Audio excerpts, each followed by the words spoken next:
할렐루야. 오늘도 우리와 함께 하시는 하나님의 은혜를 우리 말씀을 통해서 우리 함께 만날 수 있기를 주님의 이름으로 축복합니다. 여러분 아시는 분들은 대부분 아실 텐데 듀엣 가수 해바라기라고 하는 가수가 부른 노래 중에 헤어지고 난 후에라는 노래가 있습니다. 제가 옛날에 기타 배울 때 많이 불렀던 노래예요. 이 노래 가사가 이렇게 시작합니다. 사랑은 헤어지고 난 후에 비로소 알지만 사랑은 멀리 떠나가서도 변함이 없어라. 어렸을 때는 사실 이 가사가 참 이해하기 힘들었어요. 근데 나이를 먹으니까 조금은 알 것 같습니다.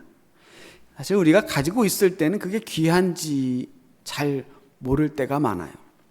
얼마나 귀한지 모르고 살다가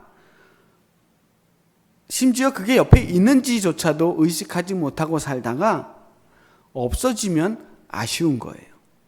물과 공기와 같은 자연 환경도 그렇고 친구나 가족이나 직업, 신앙도 그렇습니다. 없어지기 전까지는 당연한 줄 알고 언제든 내가 마음만 먹으면 누릴 수 있을 거라고 생각하며 삽니다.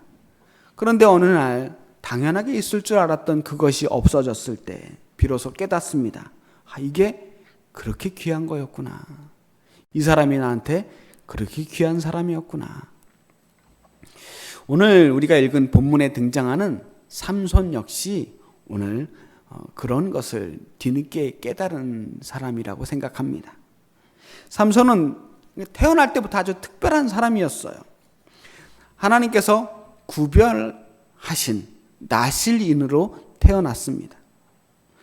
하나님의 영이 임하시면 그야말로 감당할 수 없는 능력이 나타났습니다.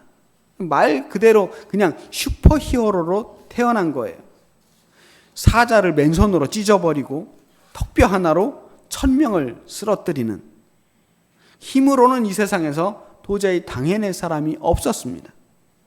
그 능력 덕분에 이스라엘을 억압하던 블레셋은 이스라엘을 한동안 함부로 대할 수가 없었습니다. 하지만 삼손, 정작 그 삼손 자신은 자신이 하나님의 일꾼으로 부름받았다는 사실도, 또 하나님의 능력이 나에게 임해서 내가 이렇게 힘이 세다는 사실도 깨닫지 못했습니다. 그냥 그 힘이 원래부터 내가 이렇게 힘이 센 사람이라고만 생각했던 것 같습니다. 그러니까 자기가 가지고 있던 것이 하나님의 은혜인 줄을 깨닫지 못하니까 당연히 감사할 줄도 몰랐겠죠. 능력은 있었지만 자기 마음대로 썼어요. 이스라엘을 지키기 위한 사사로 부름받았지만 삼손은 이스라엘을 위해 그 힘을 사용한 게 아니에요. 그냥 자기 감정과 기분에 따라서 그 힘을 사용했던 겁니다.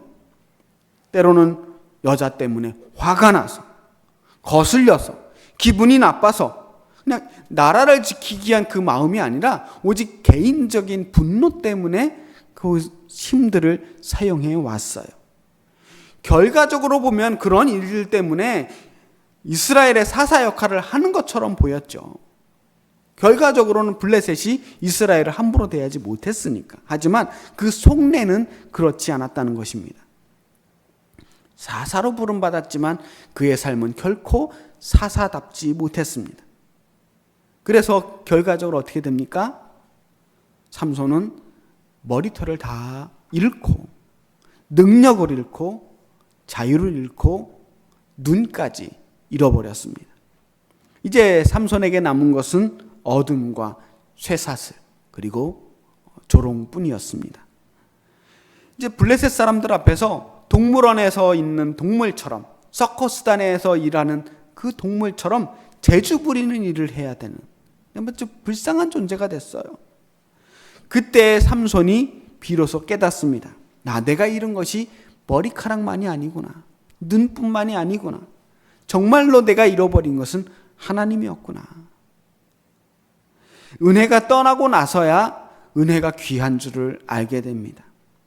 하나님의 임재가 사라지고 나서야 그분이 나에게 얼마나 귀한 존재였고 그분이 그동안 나에게 얼마나 가까이 임하셨었는지를 깨닫게 됩니다.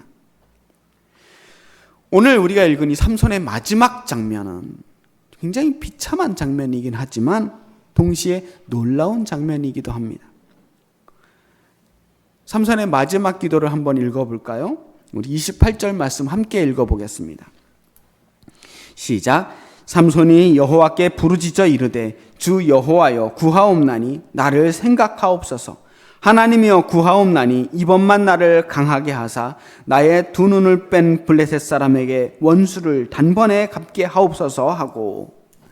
자, 이 기도는 이전의 삼손에게서는 볼 수 없었던 기도예요. 삼손은 지금 하나님께 명예를 구하지 않습니다. 자신을 드러내지 않습니다. 내가 다시 강해져야 되겠습니다 라고 예전으로 회복되기를 원하지도 않아요. 하나님, 나를 생각하옵소서.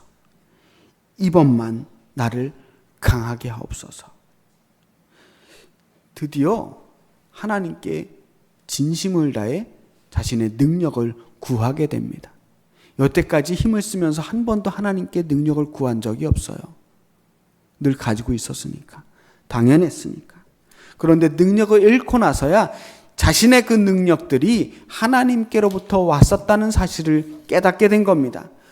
하나님이여 나를 생각하소서, 하나님이여 나를 생각하옵소서라고 하는 이 기도는 그제서야 내가 하나님을 생각하게 되었다는 겁니다. 다 잃어버리고 나니까 그제서야 하나님이 생각났어요. 그 전까지는 하나님을 생각할 필요조차 없었던 겁니다. 아쉬운 게 없었고 부족함이 없었으니까요. 그래서 하나님의 도우심이 없이도 잘 살아왔습니다. 그동안의 삼손의 삶은 누구에게도 꿀리지 않는 삶이었어요. 내가 제일 강하니까 누구도 자신을 이길 수가 없었습니다. 수천 명이 앞을 가라막아도 전혀 두렵지가 않았습니다. 그러니까 하나님을 의지하지 않아도 됐어요. 자기 힘 믿고 싸워도 다 이겨왔습니다. 그런데 머리가 깎이고 눈도 보이지 않게 되자 자신의 힘을 다 잃어버리고 나자 별 수 없는 인간이구나. 나도 저들과 똑같은 인간이구나. 하나님의 도우심이 없이는 아무것도 할 수 없는 보잘것없는 인간이구나 라고 하는 것을 깨닫게 된 겁니다. 안타깝죠. 왜 삼손은 그제서야 그 사실을 깨달았을까요? 조금만 일찍 알았더라면 그렇게 나라까지 떨어지지는 않았을 텐데 말이죠. 근데 사람은 그런 존재입니다.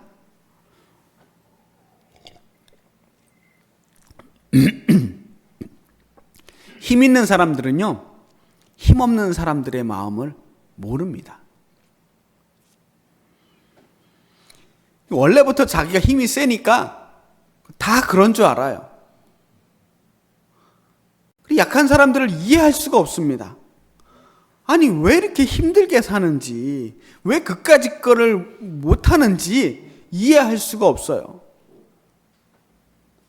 공부를 잘하는 사람들은 공부 잘 못하는 아이들을 이해할 수가 없습니다. 이거 왜 이렇게 쉬운데 못 풀지?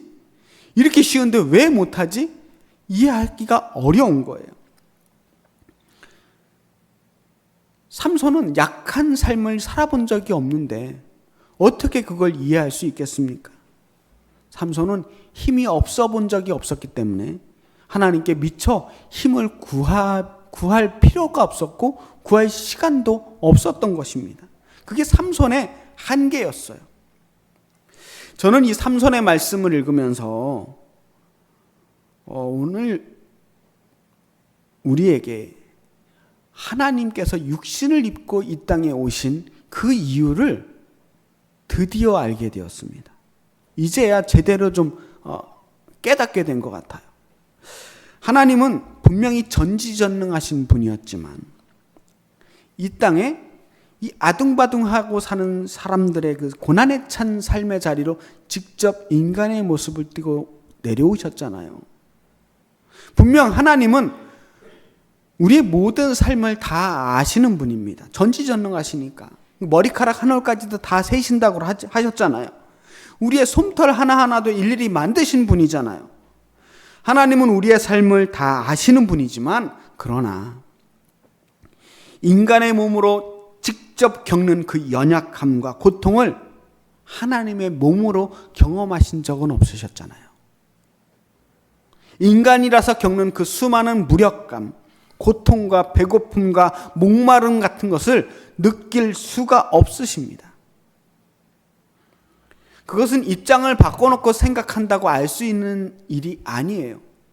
이건 존재의 차원이 다르기 때문에 생겨나는 문제예요. 하나님이 전지전능하시지 않기 때문이 아니라 존재가 다르시기 때문에, 하나님은 전능하시기 때문에 무력해지실 수가 없으셨던 거예요.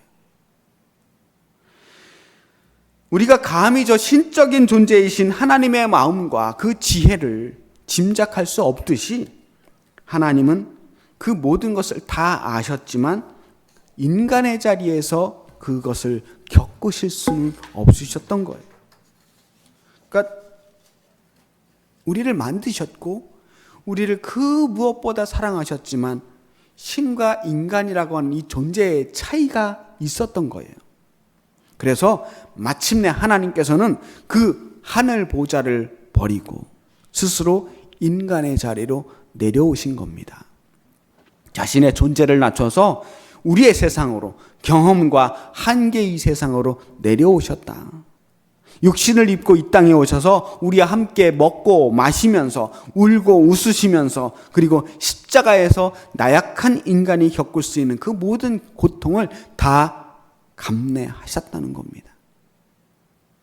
우리를 아시는 하나님께서 이제는 우리와 같은 자리에서 함께 울어주시며 함께 아파하시는 하나님이 되신 거예요. 그게 성육신의 사랑입니다.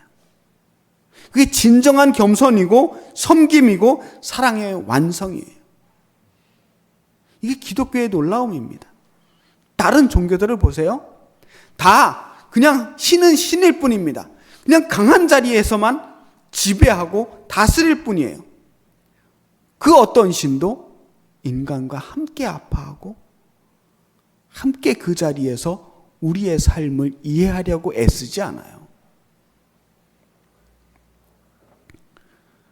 그런데 하나님은 그렇지 않았어요. 하나님은 우리가 생각하는 것보다 훨씬 더 많이 사랑하셨기 때문입니다. 사실 그거 하나님이니까 가능하셨던 일이에요. 사람들은 스스로 그렇게 겸손하거나 낮아지기가 참 어렵습니다. 스스로 내려오기보다는 곤두박질 치는 일들이 많죠. 하나님 없이도 잘 살던 사람들이 어느 날 하나님의 도우심이 간절하게 필요한 상황으로 떨어지는 거예요. 그 옛날에는 경험할 수 없었던 그 세계로 어느 날 그냥 바닥으로 떨어지게 되는 겁니다.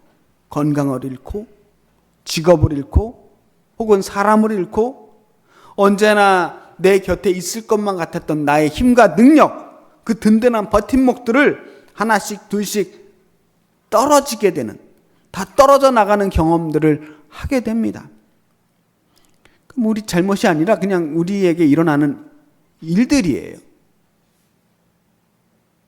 물론 그럼에도 우리가 의식적으로, 의도적으로 낮아지려고 하고 섬기는 일을 기뻐해야 하는 일들은 변하지 않습니다만, 의도적으로 계속 겸손하려고 애써야 합니다만, 그러나 우리 안에 있는 그 교만함을 물리치는 것과 별개로 우리는 그냥 그렇게 자꾸 나락으로 떨어지는 경험들을 하게 된다는 거예요. 저는 이런 생각도 해봅니다. 내가 겸손해져야겠다. 내가 섬겨야겠다. 낮아져야겠다라고 외치는 사람들의 그 마음 속에 어쩌면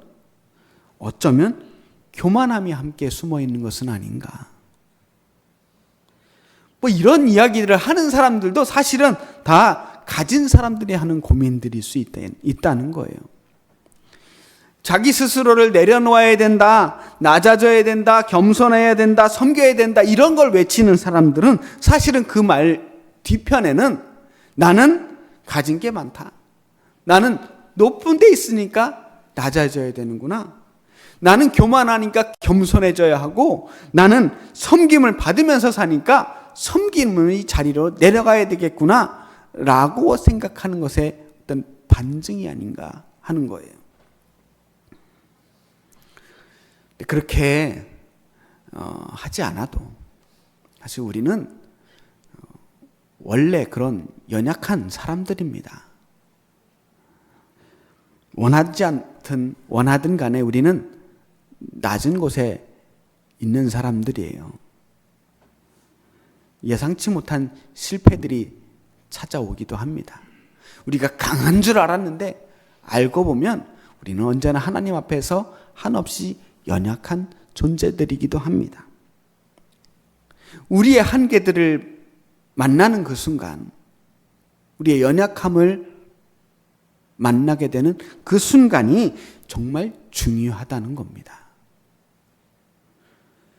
그때 우리가 정말 모든 것을 잃어버렸다고 생각하는 그 순간에 우리가 어디를 향하는가 하는 것이 중요하다는 것입니다. 그게 우리의 신앙을 결정하는 거예요.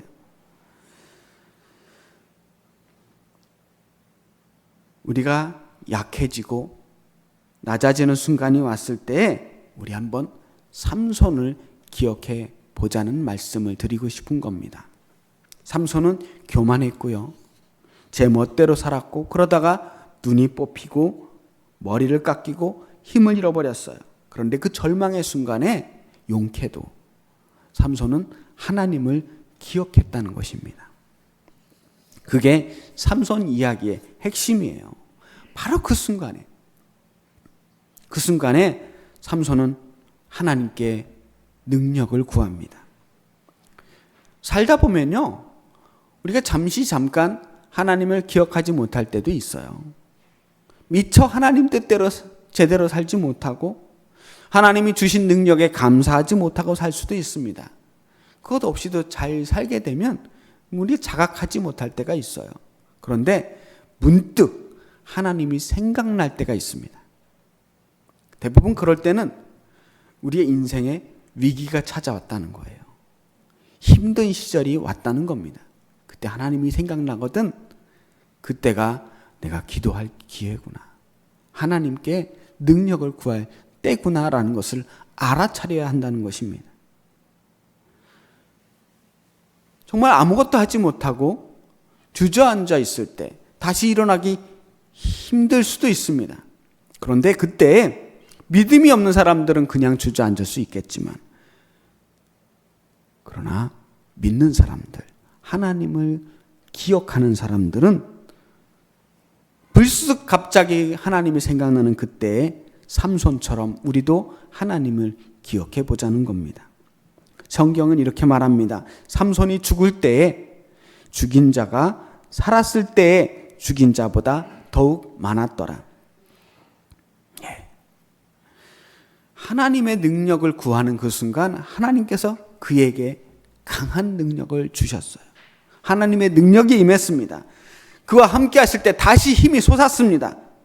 다곤 신정의 가장 중요한 두 기둥을 붙들고 몸을 굽히자 몸과 함께 기둥이 넘어집니다. 그 다곤 신전 안에 있던 모든 블레셋 사람들이 한꺼번에 떼죽음을 당합니다. 물론 삼손도 그때 죽어요.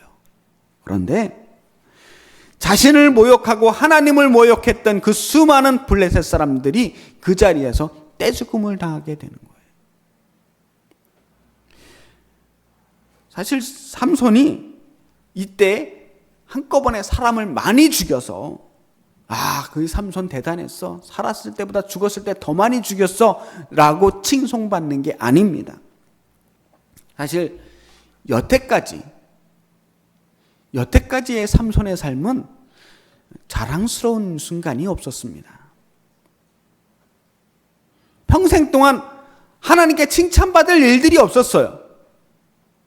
사사로 부름받았지만 한 번도 정말로 사사다운 면모를 보여준 적이 없잖아요. 늘 이방 여인들 쫓아다니고 쉬운 말로 그냥 예쁜 여자들만 쫓아다니면서 살았어요. 늘 자기 기분에 따라서 사람을 죽였습니다. 원래 나시린은요 살생을 하면 안 돼요. 근데 자신이 나시린으로 부름받았지만 이 사람은 나시린으로서의 책무를 다하지 못해요. 늘 피를 부르며 살았습니다. 하나님 앞에서 단 한 번도 거룩한 모습을 보인 적이 없습니다.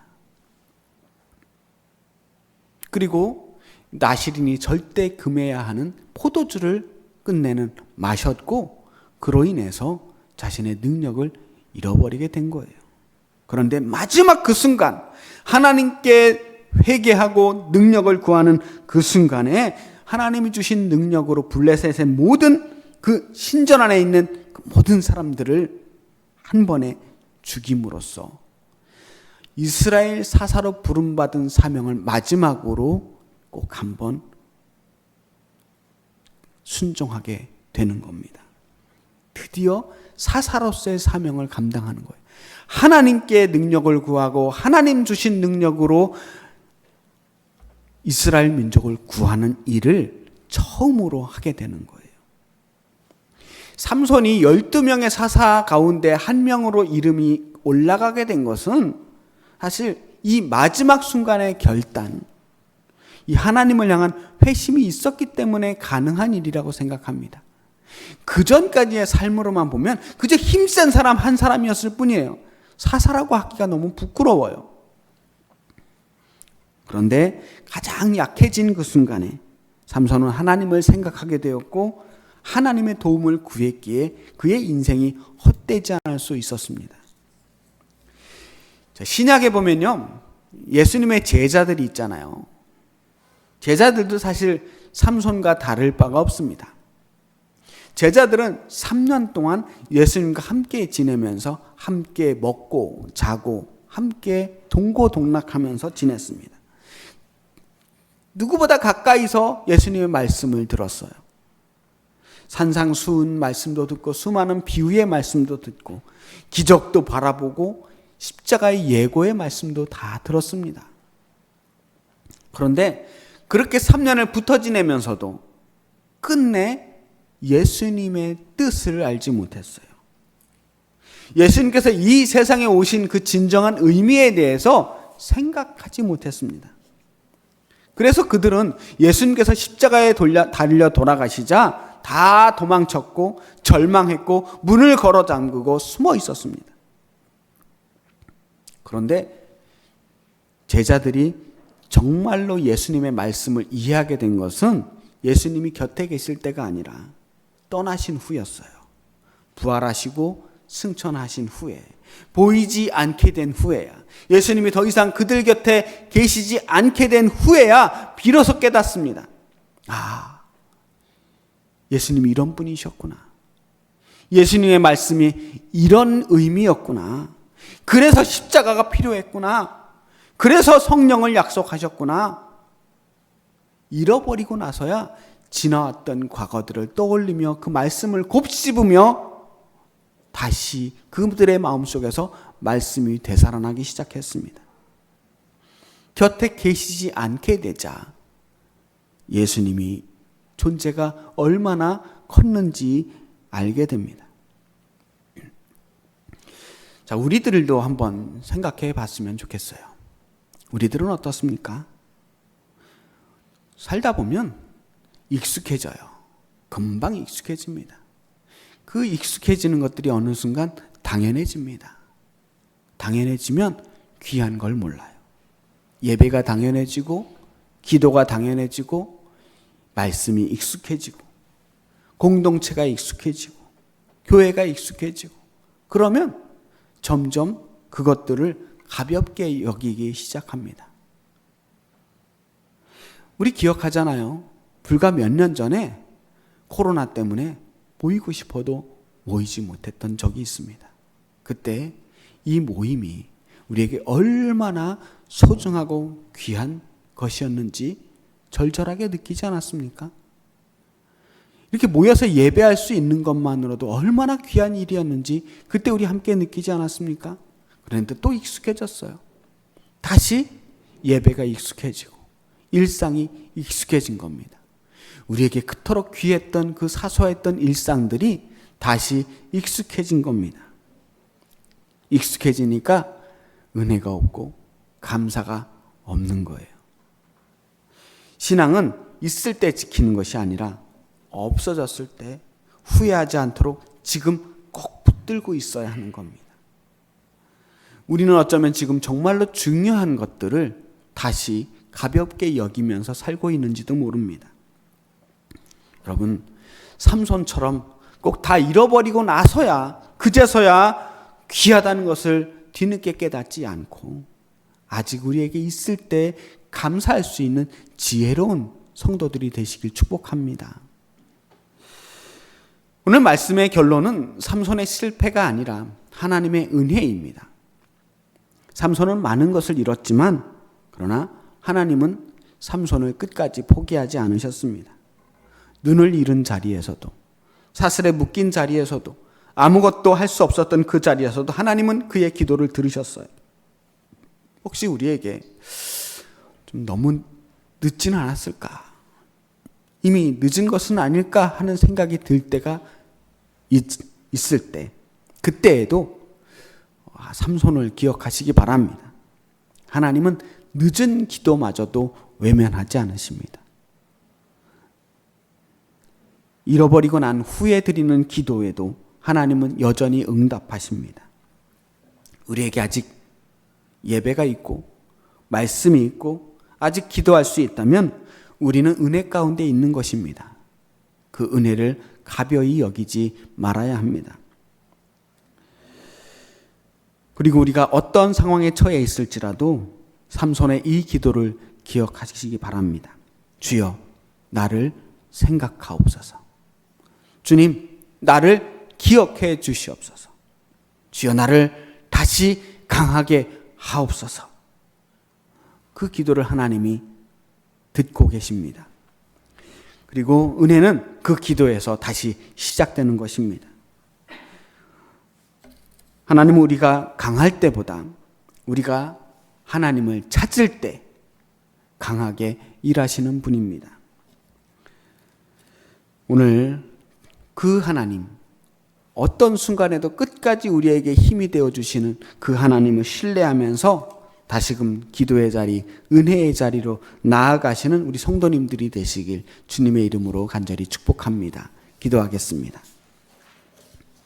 살아계신 아버지 하나님, 하나님의 은혜 가운데 있으면서도 은혜를 깨닫지 못하고 받은 것이 많으면서도 받은 것을 깨닫지 못하고 살아갔었던 우리의 지난 날을 고백하며 회개합니다. 우리가 가진 것에 감사하며 하나님께 언제나 도우심과 능력을 구하는 주님의 사랑하는 성도들이 될 수 있도록 도와주시옵소서. 예수 그리스도의 이름으로 간절히 기도하였습니다. 아멘.